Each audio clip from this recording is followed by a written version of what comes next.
오늘은 고린도후서 6장 14절부터 7장 1절까지의 말씀을 통해서 거룩함을 온전히 이루라 하는 제목의 말씀을 가지고 함께 은혜를 나누고자 합니다. 사도 바울은 두 번째 고린도에 편지를 쓰면서 자신의 마음을 간절한 마음을 실어서 고린도 교회를 설득하고 권면하는데요. 그 가운데 6장에 와서는 사도 바울이 자신들과 또 자신들과 함께 동력을 이루는 동력자들과 하나님의 일을 함께 한다고 그는 고백합니다. 그래서 6장 1절에 보면 우리가 하나님과 함께 일하는 자로서 너희를 권하노니 하나님의 은혜를 헛되이 받지 말자, 그렇게 말합니다. 하나님의 은혜가 우리에게 임할 때 우리가 하나님의 은혜를 헛되이 받지 말고 그 은혜 아래 속해서 은혜의 삶을 살자, 그 말이죠. 그러면서 사도 바울은 마치 자신의 사역의 간증처럼요, 이 복음을 전하면서 자신이 당한 고난들을 쭉 나열합니다. 4절부터 5절 쭉 이어보면요, 오직 모든 일에 하나님의 일꾼으로서 자천하여 많이 견디는 것과 환난과 궁핍과 고난과 매맞음과 갇힘과 난동과 수고로움과 자지 못함과 먹지 못한 가운데서, 그렇게 말합니다. 그러니까 복음 때문에 당한 고난이 극심했으나 내가 그 고난 때문에 이 복음을 저버리지 않고 하나님께서 나를 통해서 하시고자 하는 일을 내가 묵묵히 감당했다, 그 말이죠. 그는 그 사명을 묵묵히 감당해 나갔습니다. 자신의 간증과도 같은 겁니다. 그러면서 자신의 마음 태도는 어땠냐면 항상 깨끗한 마음으로, 그리고 하나님의 이 지혜의 말씀을 온전히 전하고자 하는 마음으로, 오래 견디고 참는 마음으로 하나님 앞에 붙들려 복음을 전했답니다. 그러면서 너희가 보기엔 내가 참으로 불쌍한 자 같으나 난 참 영광스러운 자고, 너희가 보기에 아무것도 아닌 것 같으나 난 참되게 하나님 앞에 복받은 자고, 또 이 9절에 보면 너희가 나를 보기에는 무명한 자 같으나 나는 유명한 자요, 내가 죽은 자 같으나 나는 진정으로 살아있는 자고, 너희가 보기에는 내가 징계를 받는 것 같으나 내가 오히려 징계를 받는 게 아니라 이걸 통해서 삶의 의미를 깨닫게 되었답니다. 10절에요. 근심 많은 자 같으나 항상 기뻐하고, 너희가 보기엔 내가 가난한 자 같으나 많은 사람을 부유케 했고, 아무것도 없는 자 같으나 모든 것을 가진 자다, 그 말이죠. 그러니까 역설적이죠. 너희가 보기에는 그러나 내가 하나님 앞에는 그런 자가 아니라, 그 말이죠. 우리가 믿음으로 산다는 게 바로 그겁니다. 세상의 관점으로 보면 뭘 저렇게 살려고 그래? 또 왜 저렇게 살아서 저게 무슨 복이야? 복이 아니라 오히려요, 세상 사람들이 보면 어리석게 보일 때가 있습니다. 그러나 하나님 보시기에는 그게 복입니다.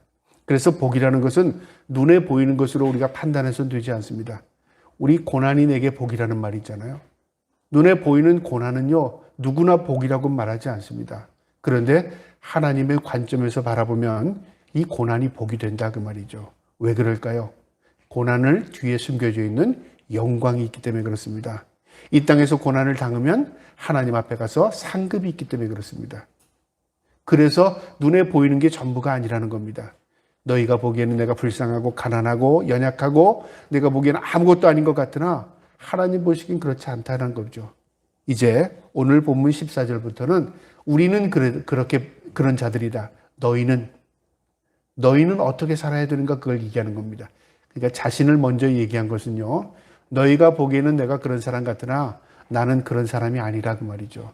그리고 그러면서 내가 이제 너희에게 이것을 권하고 싶다, 그 말이죠. 이제 고린도 교회에 권하는 내용입니다. 이게 14절부터 7장 1절까지 내용인데요. 무엇을 한마디로 권하냐면, 우리가 고난을 당하고 여러 가지 환난을 당했으나 묵묵히 견딘 것은 하나님의 영광 안에서 영광을 바라봤기 때문에 그렇다.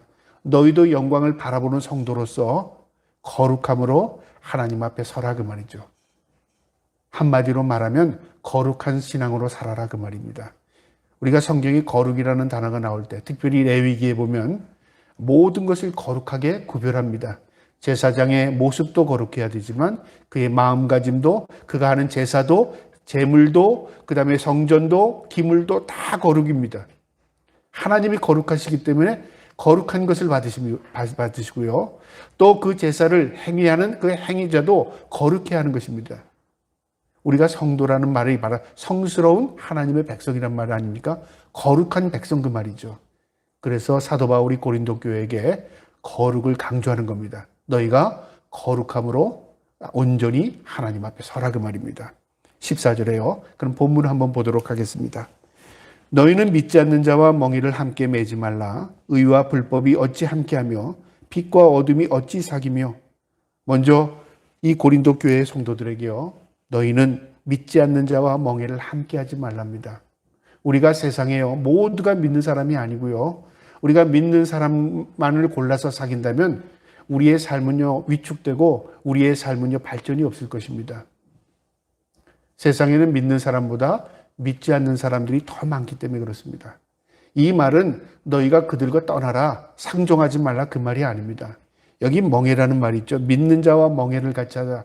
멍에는 우리가 잘 알듯이 소를 이렇게 두 마리를 연결해서 함께 끌고 가는 겁니다.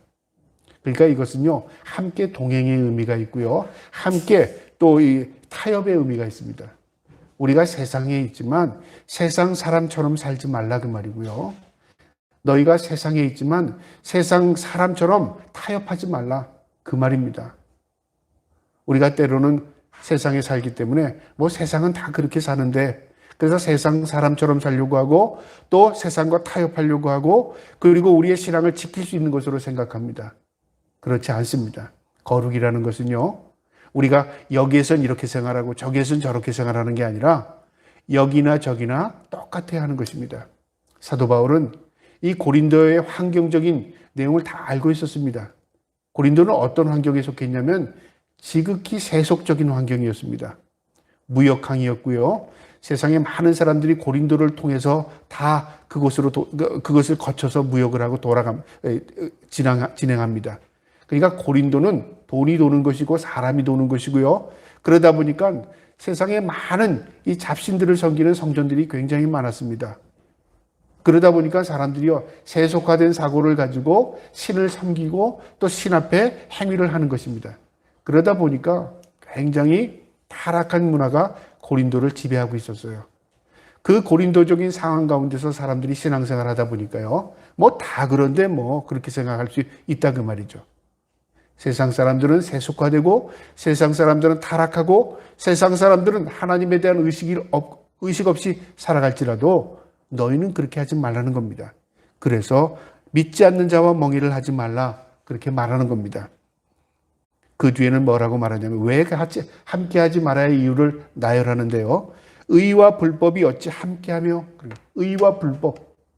여러분 의와 불법은 나눠지는 것입니다. 죄를 지었으면 죄고요.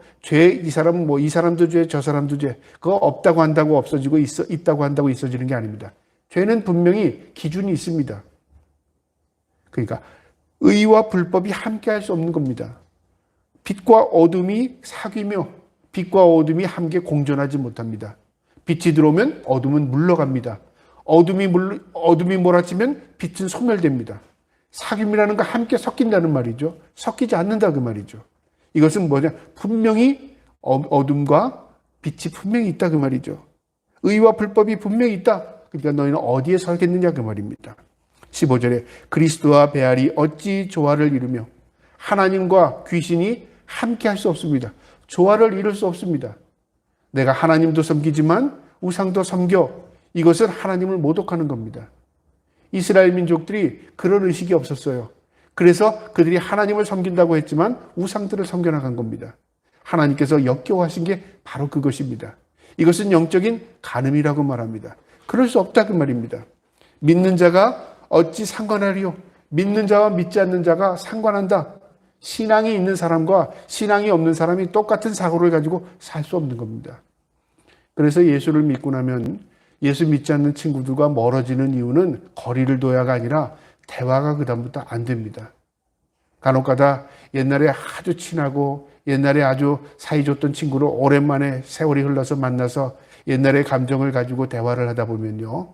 대화가 안 됩니다. 이어나가지 않습니다. 왜 그러냐면 사고가 다르기 때문에 그렇습니다. 생각이 달라요.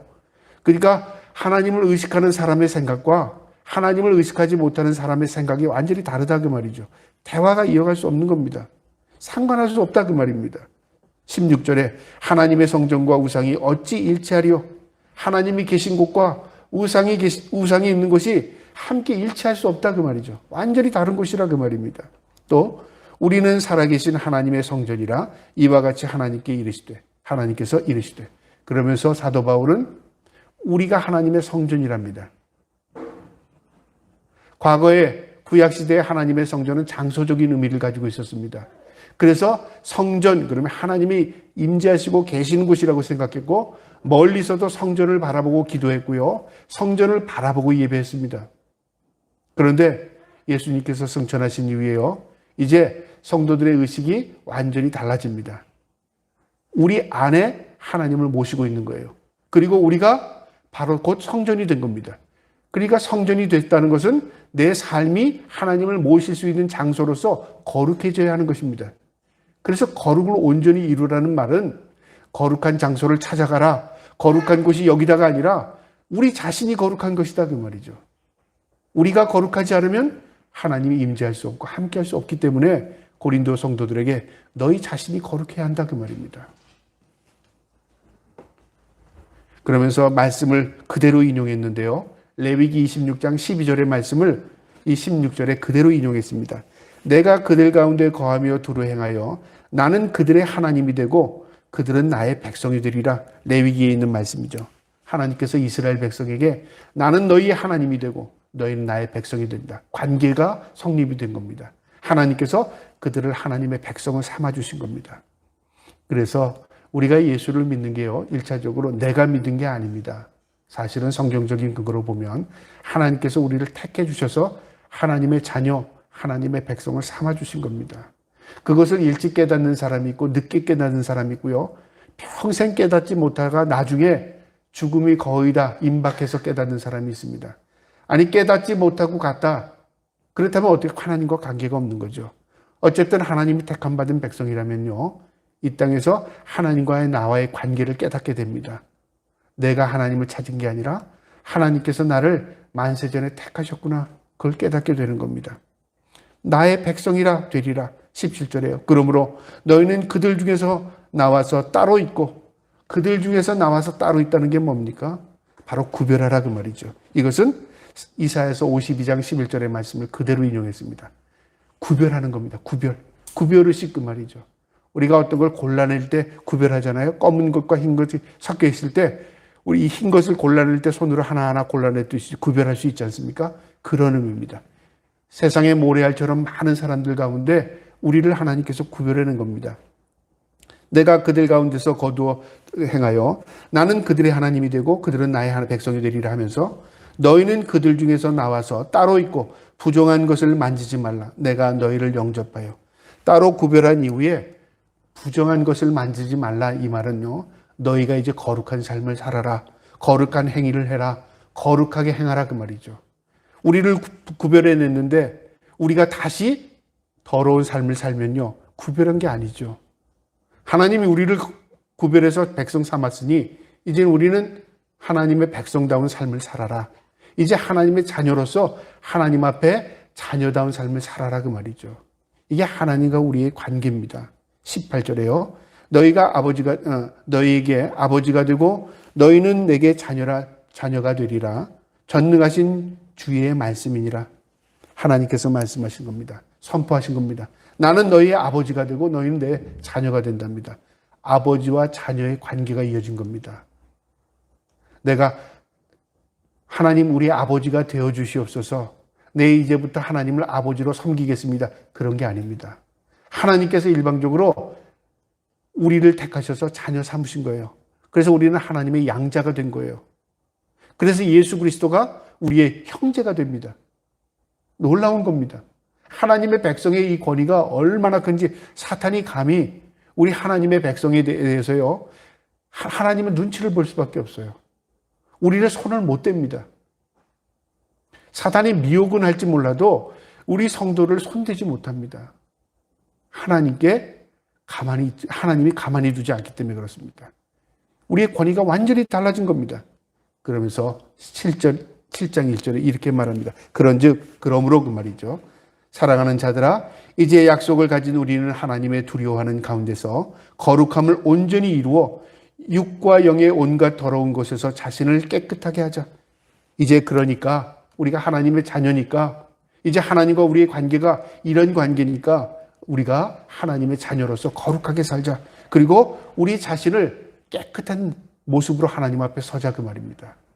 사도 바울이 고린도 교회에게요 권면하는 겁니다.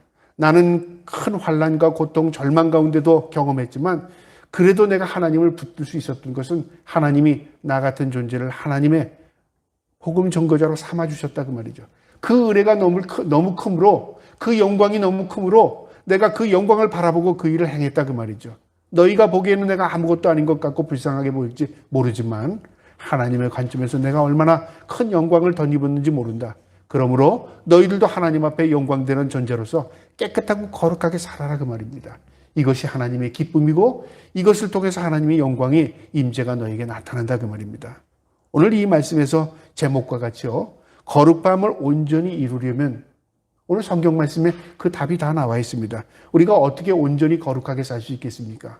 우리가 온전히 하나님 앞에 어떻게 기쁨이 될 수 있겠습니까? 그것은요 머리에 있지 않습니다. 행입니다. 우리의 삶입니다. 내가 그렇게 살아가야 하는 것입니다. 때로는 신앙을 머리로서 신앙생활 하는 분들도 있어요. 아는 거죠.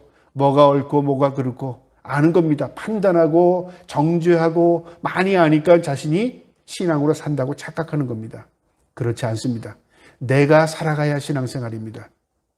목사가 자신은 그렇게 살지 않으면서 성도들을 저쪽으로 가십시오. 만약에 그렇다면 성도들 살 길이 생길지 모르지만 목회자는 죽을 길을 가는 것입니다. 자신도 가지만 그 길이 생명의 길임을 성도들에게도 제시하는 것입니다. 사도 바울도 그 길을 가지만 고린도 교인들에게 그 길이 생명의 길이라고 제시하는 것입니다.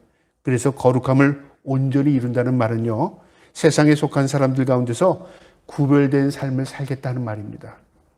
내가 세상에 있지만 하나님의 백성으로 살겠다. 하나님의 자녀로 살겠다 그 말입니다. 삶의 의미입니다. 여기 멍에라는 말이 나오지 않습니까? 이 멍에라는 말은 소가 이 농기구로서 자기 등에 짊어지는 거죠. 삶에 매인다 그런 의미도 가지고 있습니다. 매인다. 우리가 세상에 매여 사는 사람들이 얼마나 많습니까? 직장에 매인다 그 말이죠. 가정에 매인다. 자녀에게 매인다. 다 매인다는 말을 씁니다. 구속당했다 그 말이죠. 내가 자유롭지 못한다 그 말이죠. 그러니까 세상에서 매여 있으면서 결국은 하나님과는 관계없이 살아간다 그 말이죠. 우리가 진정으로 매여야 할 것은요, 세상이 아니라 바로 하나님께 매여야 하는 것이죠. 구속함을 입은 백성으로서. 그래서 멍에라는 것은 매인다 그 말이죠. 무엇에요? 어떤 것에? 내가 하나님 앞에 매이면 세상의 자유로움을 누릴 수 있지만 세상에 매이면 하나님과 관계없는 삶을 살아갈 수밖에 없는 겁니다. 멍에를 함께하지 말라는 말이 그런 뜻입니다. 세상과 단절해라 그 말이 아니라 세상과 타협하지 말라. 불의와 타협하지 말라. 거기에 끌려다니지 말라 그 말입니다. 세상에 끌려다니지 마라 그 말입니다. 세상에 속한 사람들은요, 같은 목적을 가지고 살아가는 사람들이 많습니다. 무엇에 대한 목적이요? 이 세상에 목표를 둡니다. 그래서 돈을 벌어서 이 땅에서 돈을 버는 목적이 뭐예요? 천국 가려고 돈을 버는 사람이 있습니까? 아닙니다. 이 땅에 필요하기 때문에 돈을 버는 거죠. 또 이 땅에서 행복하기 위해서 또 물질을 추구합니다. 그러니까 행복을 추구하며 살죠. 또 행복하게 살려고 하니까 건강이 필요한 겁니다. 건강을 추구합니다. 이 모든 것들이 필요 없다는 내용이 아닙니다. 무엇을 그 머리에 두고 살아가느냐 그 말이죠. 내가 행복하려고 예수 믿어. 잘못된 거죠. 내가 돈을 많이 벌기 위해서 예수 믿어. 잘못된 거죠. 내가 건강을 회복하기 위해서 예수 믿어. 다 잘못된 겁니다. 그런데 우리는 우선순위를 깊이 생각하지 않아요. 예수를 믿으면 됐지 뭐. 그건 예수를 믿는 게 아니라 내 목적을 이루기 위해서 예수를 믿는다고 하는 것입니다. 우리의 목적은요, 그게 아닙니다. 우리의 목적은 하나님을 경배하는 것입니다. 그러니까 어디에 매이느냐에 따라서 저 사람은 어떤 삶을 살고 있고 어떤 신앙을 가지고 있는가를 우리는 점검할 수 있는 것입니다. 저와 여러분이 세상에 매인 자들이 아니라 하나님 앞에 매여 살 수 있기를 주님의 이름으로 축복합니다. 또 멍에를 매지 말라는 말은요, 물들지 말라는 것입니다. 어디에요? 세상에 물들지 말라는 말이죠. 세상은 우리를 물들어가게 합니다. 환경이, 시대가, 그 다음에 세상 기류가 우리를 물들어가게 해요. 오늘날 우리가 세상에 살면서 다 그렇게 살아. 그건 뭐냐면, 그거 뭐 우리가 구별할 필요 없어. 그렇게 사는 게 길이야. 그거죠. 그러니까 그렇게 살아도 돼. 그렇게 생각하는 겁니다. 이게 물드는 겁니다. 우리가 물들지 않으려면 어떻게 해야 되죠? 내 색깔을 분명히 알아야 합니다. 아, 내 색깔은 흰 색깔이구나. 검은 색깔이 오면 저거 조심해야 되겠구나. 또 붉은 색깔이 오면 아, 저거 조심해야 되겠구나. 알아야 내 색깔을 흰색으로 구별할 수 있잖아요. 내 색깔이 뭔지도 모르고 거기에 섞여 있다 보면 어떻게 될까요? 나도 모르게 회색이 되었다가 검은색 비슷하게 됐다가 어느 순간에 나도 모르게 그들처럼 검은색이 되는 겁니다. 물들지 말라 그 말입니다. 저와 여러분이 세상에 있지만 세상에 물드는 자들이 아니라 세상을 정화시킬 수 있는 빛과 소금의 직분을 감당할 수 있기를 주님의 이름으로 축복합니다. 그래서 사도 바울이 고린도 교회 교인들에게 너희의 환경은 지금 너희가 물들어갈 환경이지만 거기에 매이거나 거기에 물들어가지 말고 고린도 교회야. 너희가 이 고린도를 정화시키는 역할을 해라. 성도로서 하나님 앞에 물들어가는 자들이 아니라 빛과 소금으로 살아라 그 말입니다. 그것이 거룩입니다. 또 이 멍에라는 말은요. 거룩하고 성결한 삶을 살아내는 의미입니다. 왜요? 우리가 하나님의 성전이기 때문에 하나님의 백성이기 때문에 하나님이 거룩하시기 때문에 우리가 거룩하게 살아야 하나님의 기쁨이 된다 그 말이죠. 우리가 하나님 앞에 서는 날 우리가 하나님 앞에 무엇에 대한 물음을 우리가 답해야 될까요? 너 얼마 벌었어? 너 몇 년 살았어? 너 집이 어디였어? 너 직업이 뭐였어? 하나님 그거 물으실까요? 물론 하나님이 묻고 우리가 답하는 그런 것은 우리가 상상하지 않습니다. 그러나 만약에 그렇다면 그것은 답할 게 아무것도 없습니다. 저는 하나님이 우리에게 묻는다면 너 거룩한 삶을 살았어? 아마 반문해 주실 겁니다. 물을 겁니다. 그럼 우리가 답해야 되죠. 하나님 난 거룩한 백성으로 살았습니다. 착하고 충성된 종아 그렇게 말하겠죠. 하나님 나는 세상 가운데 있었기 때문에 어쩔 수 없었어요. 그러나 내가 어쩔 수 없는 환경 가운데 있어도 예수는 믿었잖아요. 악하고 게으른 종아 그랬어요. 모두 악한 종도 주인의 종이었고요. 선한 종도 주인의 종이었습니다. 그런데 언제 구별이 되냐면 주인이 그들 앞에 서서 그들의 삶을 계수할 때 악하고 선한 것이 구별된 거예요. 우리가 모두 하나님의 백성 같지만 하나님의 빛 심판대 앞에 나중에 섰을 때 하나님께서 구별해낼 겁니다. 악한 것과 선한 것을 구별해냅니다. 선한 것을 충성된 것에게 상급을 베풀 것이고 악한 자들은 내에 던질 겁니다. 이것이 우리에게 가르쳐주는 교훈입니다. 우리가 거룩하게 살아야 할 이유, 우리가 성결하고 깨끗하게 살아야 할 이유는 하나님이 거룩하시고 하나님이 깨끗한 분이시기 때문에 그래요. 그래서 우리가 예수를 믿으면 무엇이 거룩이고 무엇이 깨끗한 것을 구별할 수 알아야 되는 것입니다. 저와 여러분이 하나님의 백성으로서 거룩한 백성, 깨끗한 백성으로 살 수 있기를 주님의 이름으로 축복합니다. 또한 오늘 이 본문의 내용 가운데 거룩함을 온전히 이루라는 말씀에 초점을 맞추면요. 이 말씀은 세상에 속한 사람들과 다른 구별의식을 가지고 살라 그 말입니다. 의식이 중요하다 그 말이죠. 우리가 세상에 있기 때문에 의식은 세상적인 의식을 가지고 교회 나오고 세상적인 의식을 가지고 신앙생활하면요. 결국 세상처럼 교회를 만들어 갑니다. 오늘날 그런 교회가 굉장히 많습니다. 그래서 우리가 세상적인 의식을 제대로 구별하지 못하면요. 교회가 교회이지만 세상과 똑같이 돼버립니다. 그래서 나중에 하나님 앞에 설 때 교회가 아닌 게 될 수 있어요.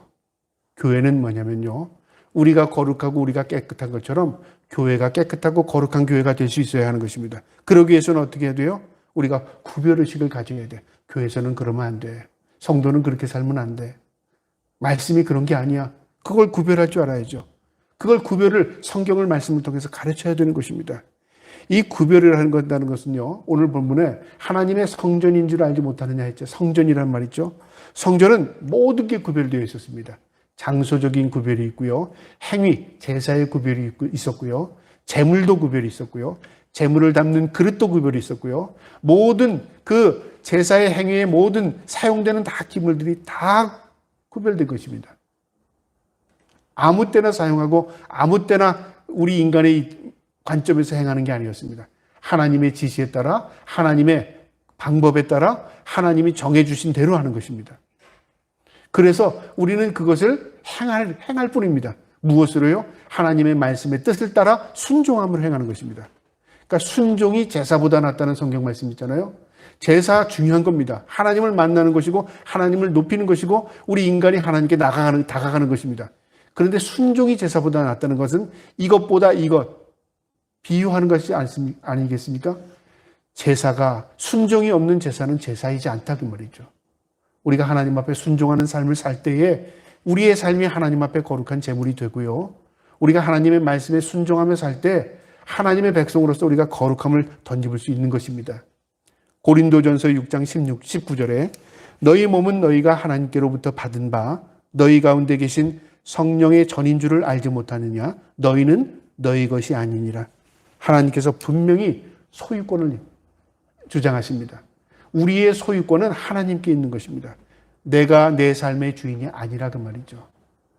하나님이 우리의 삶의 주인이라고 인식하는 우리가 늘 하나님 앞에 거룩함을 덧입고 구별의식을 가지고 살 수 있기를 주님의 이름으로 축복합니다. 또 구별한다는 것은요, 하나님의 백성도 구별되어야 합니다. 장소도 구별되어야 되지만 하나님의 자녀인 백성도 구별되어야 됩니다. 그래서 자녀도 어떻게 살아야 돼요? 내가 하나님의 자녀다운 삶을 사는 것입니다. 또한 아버지와 자녀의 관계가 있습니다. 자녀가 올바로 살지 못하면요, 부모의 얼굴에 먹칠한다는 말이 있잖아요. 내 삶 따로 부모 삶 따로 그렇게 할 수 있잖아요. 그런데 그렇지가 않아요. 네 부모가 누구냐 그런 말은 뭐죠? 네 행위를 보니까 부모를 알겠다 그 말인 거죠. 세상 사람들은 그런 기준으로 사람을 평가할 때가 있어요. 왜 그러냐면요, 부모와 자녀는 별개가 아닙니다. 부모의 DNA를 갖고 있을 뿐만 아니라 그 자녀의 행위는 부모로부터 배우고 답습되는 게 있기 때문에 그렇습니다. 그래서 나의 삶이 부모에게 어떤 영향을 미치는가를 세상 사람들을 통해서 보게 되는 것이죠. 우리가 하나님의 자녀로서 어떻게 사느냐를 통해서 세상에 안 믿는 사람들은요, 아이고 네가 믿는 하나님 뻔하구나 그렇게 판단하는 경우도 있고요. 당신이 믿는 하나님 진짜 그분이 살아계신 하나님이네 인정할 수도 있는 것입니다. 그래서 우리가 어떻게 사느냐에 따라서 하나님께 영광이 되기도 하고 하나님이 욕이 되기도 하는 것입니다. 저와 여러분이 하나님의 자녀로서 하나님 앞에 영광을 돌리는 삶을 살 수 있기를 축복합니다. 마지막으로요, 오늘 거룩함을 온전히 이루다는 말은요, 성도는 영적으로나 육적으로나 거룩하고 깨끗한 삶을 살아야 합니다. 여기 영적으로나 육적으로라고 제가 말씀드린 건 뭐냐면 우리가 육체만 깨끗하고 모습만 깨끗하고 환경만 깨끗하다고 깨끗한 게 아니잖아요. 내 마음이 깨끗해야 합니다. 여기에 말씀 가운데는 영적인 몸이 포함됩니다. 내적인 모습, 외적인 모습, 그 다음에 육체적인 것, 영적인 것이 다 포함된 것입니다. 깨끗하다는 것은 겉만 깨끗해서 되지 않는 것입니다. 속이 깨끗해야 합니다. 겉과 속이 동일해야 합니다. 그것뿐만 아니라 영혼까지도 포함된 것입니다. 그래서 우리가 진정으로 깨끗하려면요, 하나님을 의식을 가지고 살아야 합니다. 이것을 무엇이라고 말하냐면 신전의식 그렇게 말합니다. 어디에 있든지 하나님이 내 앞에 계시다. 내가 지금 신전 하나님의 전 앞에 서 있다. 그 말이죠. 제사장은 하나님 앞에 설 때요 두렵고 떨림으로 섰습니다. 대제사장이 하나님 앞에 나갔을 때요 삶과 죽음의 문제를 하나님이 결정하셨어요. 대제사장이 하나님 앞에 나갔는데 그가 움직이는 종소리가 그의 옷에서 나지 않으면요 밖에서 그 시신을 끌어당겼어요. 죽은 거였죠. 우리의 삶이 하나님 앞에 온전하지 못하면 우리는 죽은 인생이나 마찬가지라 그 말입니다. 그래서 하나님에 대한 의식을 가지고 사는 사람이 살아있는 사람이에요. 예수를 믿는데 하나님에 대한 의식이 하나도 없어요. 목사라고 하는데 하나님에 대한 의식은 하나도 없어요. 이것은 하나님에 대한 의식이 없는, 신전의식이 없는 겁니다. 그래서 성경은요, 코람데오라는 말이 있어요. 원어예요. 하나님 앞에서 그 말이죠. 하나님 앞에서. 저와 여러분이 하나님 앞에서 내가 믿음으로 산다는 그 의식 가지고 살 수 있기를 축복합니다. 또한 거룩하고 깨끗하는 것은요, 구별한다는 겁니다. 구별이라는 것은 장소의 의미도 있고요, 내 삶의 의미도 있고, 시간의 의미도 있고, 물질의 의미도 있고, 또 모든 일의 의미도 있습니다. 그래서 예수 믿는 사람이 돈만 잘 모으면 되지 남을 해치는 그런 예를 들어서 그런 물건을 만든다면 그건 구별을 못하는 거죠. 만약에 그럴 일은 없지만 예수 믿는 사람이 저거 돈벌이 잔데 그래서 마약을 중개하는 일을 했다. 이건 앞뒤가 맞지 않잖아요. 그런데 돈 많이 벌어서 하나님 앞에 헌금하면 되지. 하나님 받지도 않습니다. 그것은요, 악한 것입니다. 또 노력하지 않고 벌어서 하나님 앞에 많이 드리면 되지. 이것도 의식이 없는 겁니다. 하나님은 그런 거 받지 않으십니다. 구별의식이 없는 거예요. 깨끗한 것, 거룩한 것이라는 것은 구별한 겁니다. 내 노력이 들어가야 하는 것입니다. 내 땀과 수고가 들어가야 하는 것입니다. 그래서 일반뿐만 아니라 물질, 시간, 우리의 재능, 우리의 모든 것을 구별하는 것입니다. 우리가 오늘 주일날 또 이 시간 구별해서 하나님 앞에 나왔잖아요. 이게 우리가 이 시간 재물되는 시간입니다. 또 이 시간 예배를 통해서 하나님을 높이고 있지 않습니까? 이게 하나님이 받으시는 거룩한 예배일 뿐만 아니라 우리가 하나님 앞에 우리의 삶을 구별하는 것입니다. 내가 예수를 믿어. 그런데 예배는 안 해도 돼. 난 성경 열심히 읽고 내 자신을 기도하거든. 이건 구별하지 않는 겁니다. 구별은 뭐냐면요, 내 삶을, 내 시간을, 내 모든 것을 구별해 나가는 것입니다. 저와 여러분이 항상 하나님 앞에 우리의 삶을 구별할 수 있기를 주님의 이름으로 축복합니다. 마지막으로 이 육체와 거룩을 깨끗하게 한다는 것은요, 하나님의 도움 없이는 불가능합니다. 아, 내가 오늘부터 거룩하게 살아야지. 아, 내가 이제부터는 깨끗한 삶을 살아야지. 의지적으로는 다짐하고 결단할 수 있으나요? 우리 인간의 의지는 도토리 기적입니다. 조금 의지가 더 있는 사람이 있고 조금 의지가 덜 있는 사람이 있을 뿐이지, 우리는 온전한 믿음을 지키기 위해서는요, 우리의 의지만 가지고 되지 않습니다. 의지적으로 신앙생활하는 사람은요, 의지가 강할 때는 자기의 믿음이 좋다고 착각합니다. 자기의 의지가 흔들릴 때는 자기의 믿음이 다 흔들리거든요. 그러면 좌절하고 절망합니다. 되게 굉장히 의지가 강한 사람들, 굉장히 열심히 하는 사람들 가운데 이런 사람들이 많아요. 목사님들도 그런 사람들이 참 많습니다. 의지적으로 되지 않을 때 절망을 해요. 그리고 노력했는데 자신이 성과를 이룬 것 같으면 굉장히 교만해져요. 여러분, 우리의 의지로 신앙생활하다 보면요, 이런 실수를 범할 때가 있습니다. 우리의 신앙은 의지로만 가지고 되는 게 아닙니다. 무엇으로 해야 돼요? 하나님의 인도하심과 도우심이 없이는 온전한 신앙으로 살 수 없습니다. 그래서 하나님께 간구하고 기도하고 하나님께 매달리는 것입니다. 하나님, 연약한 죄인, 불쌍한 이 죄인을 굽어 살펴주시고 도와주시고 이끌어주시고 인도하여 주셔서 믿음으로 살게 하옵소서. 그래서 성경은 믿음을 간구하라고 그랬죠. 믿음을 닦아라. 믿음을 훈련시켜라. 믿음을 연단해라. 믿음을 내가 만들어내는 게 아닙니다. 믿음은 하나님의 선물입니다. 내가 그 믿음을 지키기에도 힘써야 되겠지만 하나님께서 믿음을 견고하게 할 수 있도록 우리를 도와주셔야 하는 것입니다. 그래서 하나님 도와주세요. 하나님 지켜주세요. 하나님 인도해 주세요. 하나님 보호해 주세요. 그렇게 기도하지 않습니까? 우리가 하나님 앞에 거룩하고 깨끗한 삶을 살 뿐만 아니라 날마다 기도를 통해서 하나님의 도우심을 간구하며 살 수 있기를 주님의 이름으로 축복합니다. 아멘.